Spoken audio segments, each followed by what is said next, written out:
بلوچستان عوامی پارٹی راشون پیسرگی وانوگزانگی وزیر زبیدہ جلال سروکیا satellite town تربتا دیوانی بتگ دلگوش کنت رپورٹا۔ بلوچستان عوامی پارٹی کی رہنما اور سابق وفاقی وزیر تعلیم اور این 271 کیج سے امیدوار زبیدہ جلال کی زیر صدارت سیٹلائٹ ٹاؤن تربت میں اجلاس منعقد ہوا۔ ان کا کہنا تھا کہ تربت یونیورسٹی ہم سب کی مشترکہ کوششوں سے بنی ہے، اب کوالٹی ایجوکیشن پر توجہ کی ضرورت ہے۔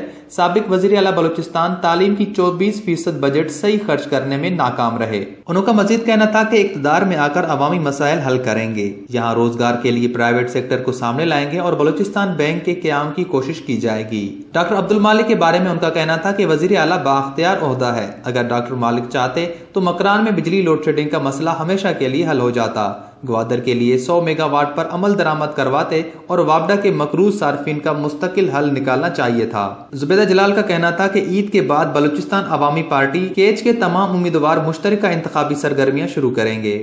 وش نیوز تربت کیج۔